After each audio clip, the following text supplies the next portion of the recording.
नरवार गांव में तकरीबन 29 लाख की राशि से बने 2 अलग-अलग सड़क योजनाओं का उद्घाटन किया। सड़क योजनाओं का उद्घाटन करने के पश्चात बिहार कांग्रेस के प्रदेश अध्यक्ष ने विभिन्न मुद्दों पर पत्रकारों से खुलकर बातें की। खासकर बीते बजट सत्र के बारे में उनके द्वारा उठाए गए सवाल और सरकार के निर्णय को उन्होंने विस्तार से बताया। आइए जानते हैं उन्होंने बजट सत्र पर क्या कहा। कि पढ़ाई स्कूली पाठ्यक्रम से सरकार ने हटा दिया था पिछले 2 दशक से, जबकि मैथिली को संविधान की 8वीं अनुसूची में स्थान मिला था और बिहार पब्लिक सर्विस कमीशन में मैथिली विषय के रूप में पढ़ाई जाती है, सब्जेक्ट है। तो पिछले 2.5 साल से लगातार मैंने इस सवाल को परिषद के हर सत्र में उठाया और इस बार सरकार को बाध्य होना पड़ा और सरकार ने मेरे इस प्रश्न पर यह निर्णय लिया है 4 मार्च को कि अब बिहार के स्कूलों में प्राथमिक शिक्षा के रूप में मैथिली भाषा एक विषय के रूप में शामिल हुई है। यह एक बड़ी जीत है मिथिलांचल के लोगों की और मैथिली भाषियों की, और उसमें मेरा भी योगदान है।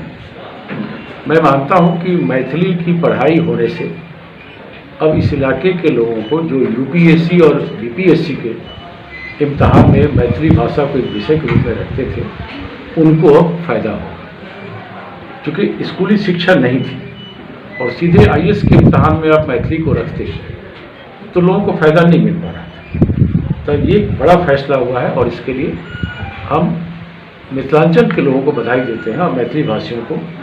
एक आपका एक बड़ा काम एक छोटे कार्यकर्ता होने के नाते मैंने कराया है और सरकार को मैंने बात किया, और यह लोकतंत्र के लिए एक बड़ा उदाहरण भी है कि अगर आपकी मंशा साफ हो और दृढ़ निश्चय है तो आप अकेले भी सरकार को अपने डिमांड के पूरा कराने को लेकर बाध्य कर सकते हैं, झुका सकते हैं। बजट सत्र मिथिला के लिए काफी ऐतिहासिक होने की बात कहते हुए उन्होंने इसमें अपनी भूमिका को बताया। इसके साथ ही मिथिलांचल के 3-4 और बड़े-बड़े काम इस बजट सत्र में मेरे प्रयास से हुआ है, वो मैं गिनाना चाहता हूँ।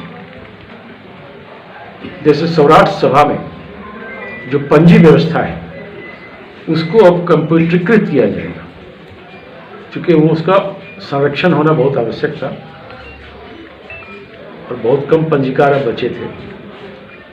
तो सरकार ने माना है कि वो उसको कंप्यूटरीकृत करेंगे और उसको कैसे लंबे समय तक और अक्षुण्ण रहे, वो ताम्रपत्र पर लिखा हुआ है, सब व्यवस्था है। तो ये एक बड़ा काम है।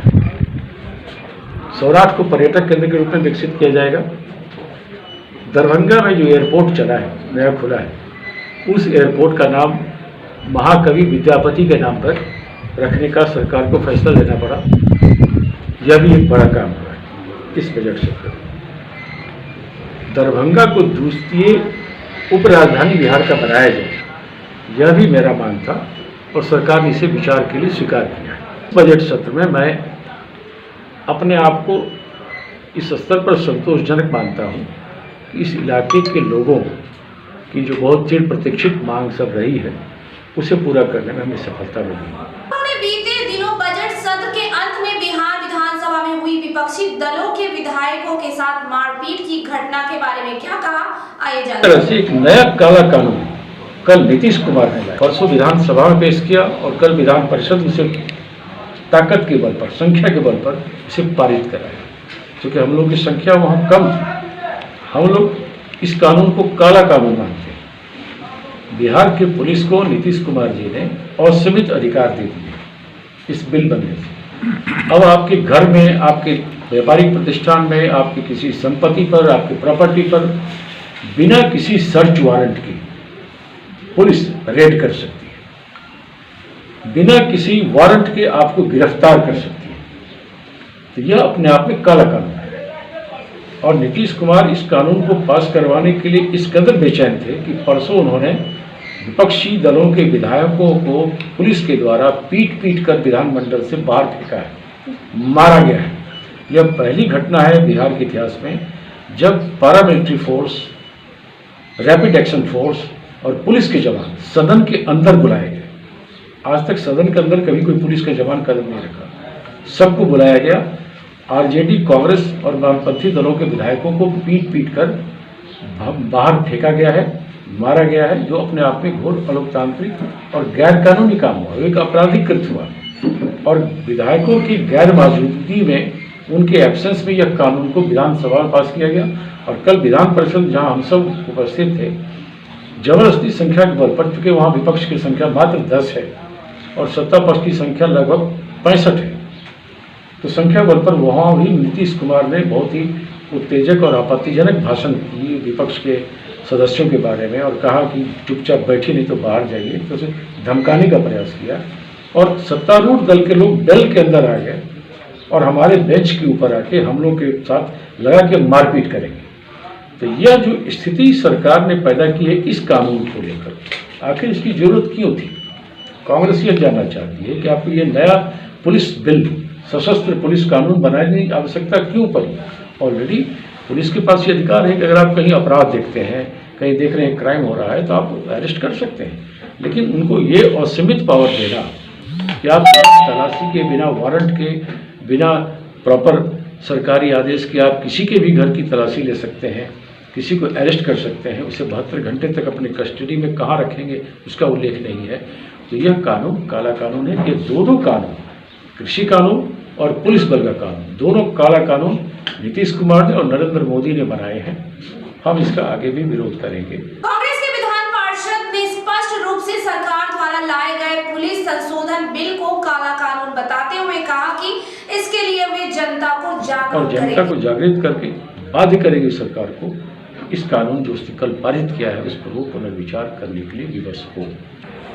एक जो झंझारपुर को एक नया जिला बनाने को लेकर हमारा पुराना डिमांड था, उस पर मंत्रिमंडल के 6 मंत्रियों की एक समूह गठित की है सरकार ने, और उन पर निर्भर करता है कि न सिर्फ झंझारपुर बल्कि अन्य स्थानों पर भी जहां नए जिला, नए अनुमंडल और नए ब्लॉक बनने हैं, ये कमेटी उसको सिफारिश करेगी और सरकार इस पर निर्णय लेगी। मैंने ऑलरेडी उस मंत्रिमंडल के समूह को अपनी इच्छा लिखित रूप से दिया है कि मधुबनी जिला एक बड़ा जिला है और इतना बाढ़ प्रभावित इलाका है, इसमें कई बार योजनाएं बनती हैं और बाढ़ के चलते डैमेज होता है। तो इसको अगर 2 जिला हम कर दें, पूर्वी भाग को करके अगर झंझारपुर नया जिला, राज्य जिला बनाते हैं, तो विकास की गति को आगे बढ़ने में सहूलियत होगी। तो मेरा मानना है कि आने वाले समय में आप देखेंगे कि बिहार में एक और जिला बनेगा जिसका नाम झंझारपुर होगा, ऐसा मुझे उम्मीद है। बेनीपट्टी थाना क्षेत्र के शिवनगर गांव में अहले सुबह गेहूं के खेत में एक अज्ञात महिला की लाश मिलने से क्षेत्र में सनसनी फैल गई है। स्थानीय लोगों द्वारा बेनीपट्टी थाना पुलिस को सूचना देने पर पुलिस निरीक्षक महेंद्र कुमार सिंह दल बल के साथ शिवनगर गांव पहुंचकर सबकी जांच पड़ताल में जुट गए। स्थानीय लोगों व पुलिस द्वारा सबकी शिनाख्त नहीं की जा सकी थी। पुलिस द्वारा सबको कब्जे में लेकर जांच पड़ताल की जा रही है। स्थानीय लोगों के अनुमान के अनुसार महिला की हत्या कहीं और करके सबको यहां लाकर गेहूं के खेत में फेंक दिया गया है। महिला के शरीर पर प्रिंटेड सलवार कुर्ती व गले में सफेद दुपट्टा लपेटा हुआ है। पुलिस शीघ्र ही सबका शिनाख्त हो जाने का दावा कर रही है। होली तथा शबे बारात को लेकर बाबूबली थाना परिसर में थाना अध्यक्ष रामशीष कामती, प्रखंड विकास पदाधिकारी आदेश कुमार तथा सीओ विजया कुमारी के संयुक्त नेतृत्व में बुधवार को शांति समिति की बैठक आयोजित की गई। बैठक में जनप्रतिनिधि, गणमान्य लोग तथा आम आवाम उपस्थित थे। उपस्थित लोगों को संबोधित करते हुए पदाधिकारियों ने कहा कि होली तथा शबे बारात जैसे पर्व को सभी समुदाय के लोग आपसी भाईचारे के साथ मनाएं, क्योंकि यह रंगों का त्योहार है। इसे किसी भी धर्म या समुदाय से न जोड़े। उन्होंने यह भी कहा कि कोरोना जैसी महामारी से बचने को लेकर सरकार के द्वारा जारी गाइडलाइन का पालन करना जरूरी है। डीजे बजाने पर सख्त पाबंदी लगाते हुए कहा कि होली के दिन डीजे बजाते हुए पकड़े जाने पर डीजे के मालिक के विरुद्ध कानूनी कार्रवाई करते हुए डीजे जब्त कर लिया जाएगा। भाजपा के नवमनोनीत विधान पार्षद घनश्याम ठाकुर ने जल संसाधन विभाग व पंचायती राज विभाग के प्रधान सचिव को पत्र लिखकर स्थानीय मुद्दे व प्रशासनिक अधिकारियों की लापरवाही और कर्तव्य विमुखता पर ध्यान आकृष्ट कराया है।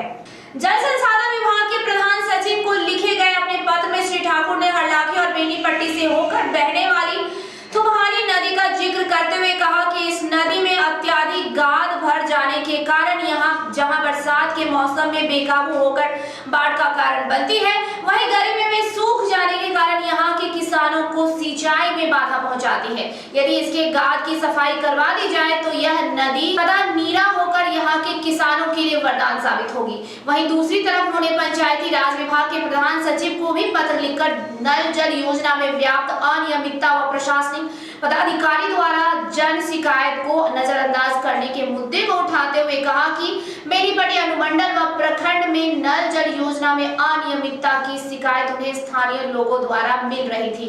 उन्होंने इसे जिला अधिकारी व एसडीओ को लिखा। एसडीओ ने बेनीपट्टी बीडीओ को सभी शिकायतों का जांच उपरांत रिपोर्ट देने का निर्देश दिया, लेकिन बेनीपट्टी बीडीओ ने अपनी हठधर्मिता व स्वेच्छाचारिता का परिचय देते हुए न तो किसी शिकायत की कोई जांच पड़ताल करना मुनासिब समझा और न ही कोई जांच रिपोर्ट ही एसडीओ को सौंपा। अतः उनके खिलाफ नियमानुसार कार्रवाई की जाए। भेजा थाना क्षेत्र अंतर्गत दलदल गांव में एक 30 वर्षीय युवक की बिजली करंट लगने से मौत हो गई। घटना से पूरे गांव में मातमी सन्नाटा छा गया है। जानकारी के मुताबिक दलदल गांव वार्ड नंबर 8 निवासी जीतन शाह के 30 वर्षीय पुत्र अनिरुद्ध शाह अपने घर में ही विद्युत स्पर्शाघात के शिकार हो गए। जख्मी अवस्था में ग्रामीण व परिजन उसे मधेपुर रेफरल अस्पताल लेकर पहुंचे, जहां चिकित्सकों ने उन्हें मृत घोषित कर दिया। पूर्व मुखिया मोहम्मद समीम परवाना एवं परवलपुर के सामाजिक कार्यकर्ता मोहम्मद आफाक ने सोहापुर परिवार से गहरा दुख व्यक्त करते हुए पीड़ित परिवार को उचित मुआवजा देने की सरकार से मांग की है। बाहुबली थाना अंतर्गत विभिन्न कांडों में जब्त शराब को जिला दंडाधिकारी के निर्देश पर विनिष्ट किया गया है। यह विनिष्टीकरण बतौर अंचलाधिकारी सह दंडाधिकारी विजया कुमारी के उपस्थिति में थाना क्षेत्र के विभिन्न स्थानों से अलग अलग कांडों में जब्त की गई शराब को जेसीबी से गड्ढा खुदवाकर उसमें विनिष्टीकरण करवाया गया, जिसमें लगभग 3000 लीटर शराब का विनिष्टीकरण हुआ है। इस बात की पुष्टि करते हुए थाना अध्यक्ष रामसिंह कामती ने बताया कि पिछले कई कांडों में शराब जब्त हुई थी, जिसे जिला दंडाधिकारी के निर्देश पर विनिष्टीकरण किया गया। जयनगर थाना क्षेत्र के NH 527 बी जयनगर से दरभंगा जाने वाली सड़क पर पेट्रोल पंप के समीप सुबह 10 बजे बाइक सवार हेलमेट और मास्क पहने अज्ञात अपराधियों के द्वारा थाना क्षेत्र के कमलावाड़ी छारापट्टी वार्ड 4 निवासी सत्यनारायण यादव के 24 वर्षीय पुत्र राजकुमार उर्फ झड़ी यादव को गोली मारकर जख्मी कर दिया गया। जानकारी के मुताबिक बाइक सवार 2 अज्ञात हमलावरों ने उस समय गोलीबारी की घटना को अंजाम दिया जब युवक बाइक से अकेले जा रहा था। हमलावर 2 की संख्या में बताया जाता है। एक गोली उसके दाएं पांव के जांघ में लगी तो जो जांघ को चीरते हुए आर पार हो गई, वहीं दूसरी गोली उसके छाती को छूते हुए निकल गई। जख्मी युवक को जांघ में गोली लगने से वह जख्मी होकर गिर गया। गोलीबारी की आवाज सुनकर स्थानीय आसपास के लोग घटनास्थल पर पहुंचकर जख्मी युवक को जयनगर के एक निजी क्लिनिक में इलाज हेतु भर्ती कराया। क्लिनिक में जख्मी युवक का प्राथमिक उपचार इलाज किया गया। जख्मी युवक का इलाज कर रहे चिकित्सक ने बताया कि गोलीबारी में जख्मी युवक का उपचार किया गया है, वह अभी खतरे से बाहर। युवक का इलाज यहाँ हो रहा है, क्या स्थिति सर ये हम जानना चाहेंगे। अभी स्थिति वैसे मेरे ख्याल से खतरे से बाहर है।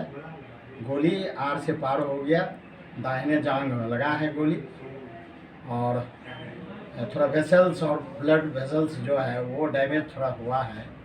बाकी बोन वगैरह बिल्कुल ठीक है और मेरे ख्याल से रेस्ट ऑपरेशन वगैरह जो करके ठीक हो जाना चाहिए। ब्लड काफ़ी गया है, एक केवल माइनस पॉइंट है, ब्लड बहुत गया। मैं उसकी भी व्यवस्था करवा रहा हूँ। सर रेफर क्यों हो गया? मैं अभी रेफर के लिए तो नहीं सोच रहा हूँ, पहले तो रेफर करेंगे तो फिर काफ़ी समय निकल जाएगा, जो उसमें मरने का कैजुअलिटी का डर होता है। तो पहले जो मेरा ट्रीटमेंट जो मैं अपने स्तर से है वो मैं कर रहा हूँ। और कितनी गोली लगी है सर? ये एक ही गोली लगी है, दूसरा गोली उनको छूते हुए सीने के बगल से निकल गया है। घटना की सूचना पाकर जयनगर थाना के पुलिस पदाधिकारी राजकुमार राय अरविंद कुमार पुलिस बल के साथ निजी क्लिनिक पहुंचकर जख्मी युवक का बयान दर्ज किया। जानकारी के मुताबिक जख्मी युवक राजकुमार के द्वारा कुछ दिन पूर्व थाना क्षेत्र के उसी गांव के लगभग 10 नामजद और अज्ञात लोगों के विरुद्ध जयनगर थाना में आवेदन दिया गया था। आवेदन में अपने और अपने परिवार के सदस्यों को साजिश के तहत हत्या होने की अनहोनी और सुरक्षा को लेकर गुहार लगाई थी। आपको बता दें कि थाना क्षेत्र के छारापट्टी गांव में 5 वर्ष पूर्व में एक महिला बुधनी देवी की हत्या हो गई थी, जिसका शव क्षत विक्षिप्त अवस्था में पुलिस ने बरामद किया था। आज गोली लगने से जख्मी युवक राजकुमार और झड़ी यादव समेत अन्य कई लोग उस कांड में नामजद आरोपी बताया जाता है। एएसपी डॉक्टर सौर्य सुमन ने बताया कि घटना और मामले की जांच की जा रही है। पूर्व के रंजिश का मामला हो सकता है। जलझारपुर नगर थाना पुलिस ने सूचना पाकर सुखेत पंचायत के बलियारी चौक पर दुर्घटनाग्रस्त एक 4 पहिया वाहन से तकरीबन 10 लाख रुपए का प्रतिबंधित मादक पदार्थ नेपाली गांजा बरामद किया है। पुलिस ने घटनास्थल से दुर्घटनाग्रस्त कार को भी जब्त कर लिया है। घटना के बाबत जानकारी है कि सुबह 7:30 बजे स्थानीय लोगों द्वारा थाना से महज 2 किलोमीटर की दूरी पर स्थित बलियारी चौक पर एक वाहन दुर्घटनाग्रस्त होकर लावारिस अवस्था में होने की पुलिस को सूचना दी गई। सूचना पाकर घटनास्थल पर पहुंची पुलिस ने दुर्घटनाग्रस्त वाहन से 5 पैकेट भरा तकरीबन 50 किलो गांजा बरामद किया। दुर्घटनाग्रस्त वाहन और उसमें भरा गांजा का बंडल लावारिस अवस्था में पाया गया था। स्थानीय लोगों की माने तो तस्कर पड़ोसी देश नेपाल से गांजा की तस्करी कर अहले सुबह ही ले जा रहा था, जो अनियंत्रित होकर दुर्घटनाग्रस्त हो गई। वाहन का चालक मौके से भाग निकला। थाना अध्यक्ष चंद्रमणि ने बताया कि बरामद गांजा और दुर्घटनाग्रस्त वाहन को जब्त कर लिया गया है। अज्ञात वाहन चालक और वाहन मालिक के विरुद्ध प्राथमिकी दर्ज कर पुलिस मामले की जांच कर रही है। दिरहिका सेंट्रल कोऑपरेटिव बैंक शाखा में आज निदेशक मंडल की बैठक आयोजित की गई। चेयरमैन ब्रह्मानंद यादव की अध्यक्षता में आयोजित बैठक में सहकारिता विभाग द्वारा लागू किए गए एक मुश्त समझौता योजना और बैंक के एनपीए कम करने, बैंक की माली हालत में सुधार लाने से संबंधित विचार विमर्श किया गया। उपाध्यक्ष विश्वजीत ने बताया कि इसके लिए पैक्स अध्यक्ष और बैंक कर्मी छुट्टी के दिन में भी लगातार काम कर रहे हैं। अब तक 1728 किसानों ने ओटीएस का लाभ लेकर स्वयं बैंक पहुंचकर तकरीबन 3 करोड़ 70 लाख रुपए जमा कराए हैं। वहीं 27 सीसी धारकों में महज 14 द्वारा 75 लाख 62 हजार रुपए ही जमा किए जाने की जानकारी दी गई है। बैंक अध्यक्ष श्री यादव ने बताया कि निर्धारित समय सीमा 31 मार्च तक सीसी धारकों द्वारा योजना के तहत सीसी ऋण अदायगी नहीं करने पर उनके खिलाफ सहकारिता विभाग के प्रधान सचिव के निर्देशानुसार प्राथमिकी दर्ज कर कुर्की और गिरफ्तारी के लिए वारंट जारी किया जाएगा। जयनगर के पूर्व शाखा प्रबंधक द्वारा अब तक प्रभार नहीं दिए जाने के कारण निदेशक मंडल की बैठक में पूर्व के शाखा प्रबंधक के खिलाफ कार्रवाई करने का निर्णय लिया गया। साथ ही बेनीपट्टी शाखा के विभिन्न पैक्सों में जांच के लिए कमेटी गठन करने की जानकारी दी गई। बताया गया कि बेनीपट्टी शाखा से जुड़े विभिन्न पैक्सों द्वारा केसीसी ऋण वितरण में बड़े पैमाने पर फर्जीवाड़ा होने की शिकायत बैंक के पास पहुंची है। बैंक अध्यक्ष श्री यादव ने बताया कि पूर्व में केसीसी ऋण में फर्जीवाड़ा करने वालों के खिलाफ सख्त कार्रवाई की जाएगी। ओटीएस योजना की समय सीमा 31 मार्च से बढ़ाकर जून माह तक किए जाने का सर्वसम्मति से प्रस्ताव लिया गया। इसके लिए विभाग को जल्द ही पत्र लिखा जाएगा। अंत में निदेशक मंडल द्वारा सहकारिता विभाग की एक मुश्त योजना के तहत किसानों से केसीसी ऋण वसूली और नवीनीकरण कार्य में लगे बैंक कर्मी और सहयोग कर रहे पैक्स अध्यक्षों को धन्यवाद ज्ञापित किया गया। मधवापुर प्रखंड क्षेत्र के बलवा पंचायत के बैरवा गांव में बीते दिनों मिट्टी खुदाई के दौरान मिली भगवान विष्णु की मूर्ति के दर्शन के लिए दूर दराज के क्षेत्रों से लोगों के आने की सिलसिला जारी है। प्रतिदिन तकरीबन 5 से 7 हजार लोग मूर्ति के दर्शन व पूजा पाठ के लिए पहुंच रहे हैं। गांव के जिस ब्रह्म बाबा स्थान के पास मूर्ति को तत्काल स्थापित किया गया है, वहां मेला सा नजारा देखने को मिल रहा है। ग्रामीणों के द्वारा विशेष पूजा पाठ और भजन आरती का आयोजन किया गया है। ग्रामीण अब गांव में एक भव्य मंदिर बनाने की योजना पर काम कर रहे हैं। इससे पहले महाराज लक्ष्मेश्वर सिंह संग्रहालय दरभंगा के शोधकर्ताओं ने प्रतिमा का मुआयना कर इसे तकरीबन 1200 साल पुराना बताया। शोधकर्ताओं ने पुरातत्व विभाग से विस्तृत सर्वेक्षण कराने की बात कही थी। मूर्ति पूर्व मध्यकाल की होने की बात कही जा रही है। इतनी प्राचीन प्रतिमा मिलने से गांव व आसपास का माहौल भक्तिमय बना हुआ है। मधवापुर प्रखंड मुख्यालय स्थित सीएससी गेट पर प्रकाश झा की अध्यक्षता में आज स्वास्थ्य कर्मी, आशा कार्यकर्ता और कुरियरों ने बकाया राशि भुगतान को लेकर 1 दिवसीय धरना प्रदर्शन किया। इस दौरान स्वास्थ्य कर्मियों ने सरकार के खिलाफ जमकर नारेबाजी की।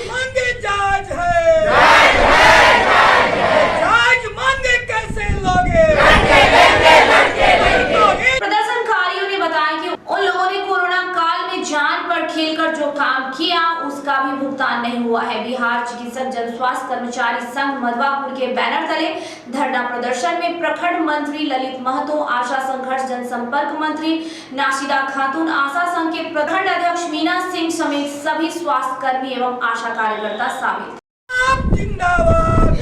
आज के लिए इतना ही। दीजिए हमें और हमारे चौथा स्तंभ डिजिटल न्यूज टीम को इजाजत। देखते रहिए चौथा स्तंभ।